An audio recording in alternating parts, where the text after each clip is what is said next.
Hey everybody, welcome to Massimo Motivation. My name is Christopher Massimo, and today we're going to talk about how you can be there for people during coronavirus. So stay tuned.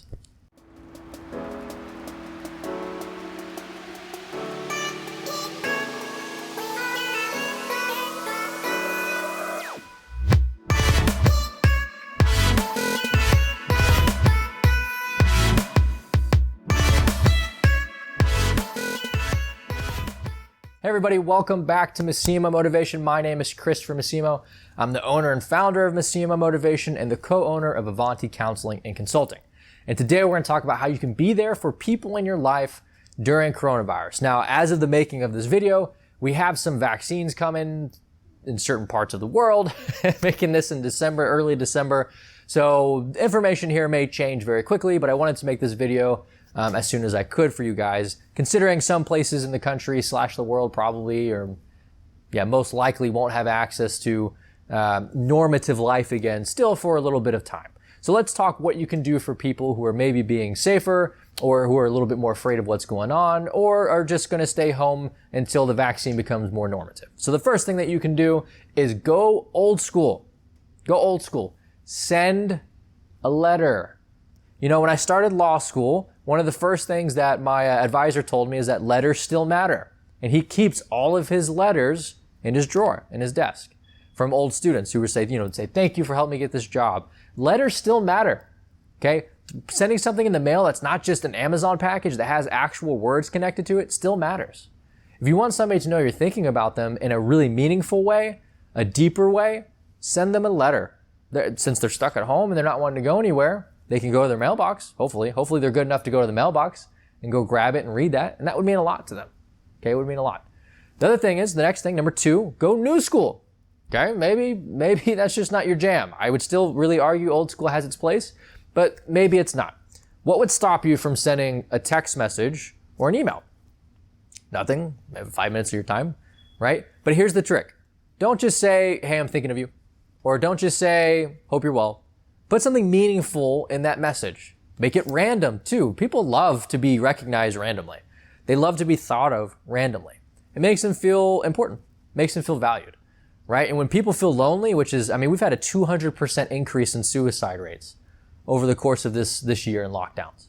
Like when people feel lonely, they want to know that they're thought of, that they're considered, that they're not forgotten. Send a message, a meaningful text message. Send a meaningful email. Takes 5 minutes of your time. It's really not a big deal. Next thing, pick a few people of quality, right? So let's say you're the person who is on lockdown. Let's say you're the person who needs a little bit of help.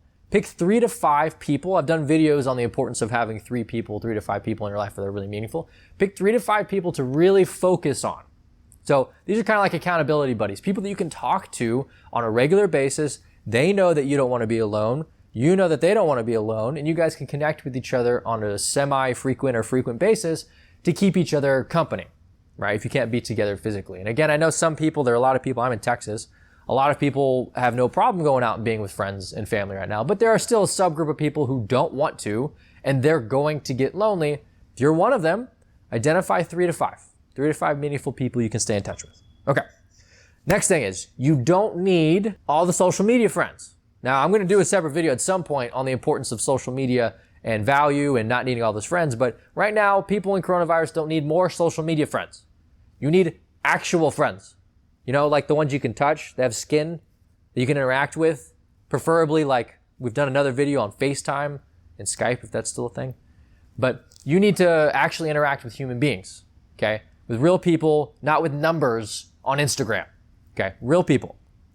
Take care of yourself first. That's the next thing. This could be advice you give to that person who's staying at home, but you need to take care of you first and foremost with quarantine and with coronavirus. Now, again, I know this varies from state to state, from country to country, but depending on where you're at, it may be harder for you to do things that you once enjoyed, aka going to the gym.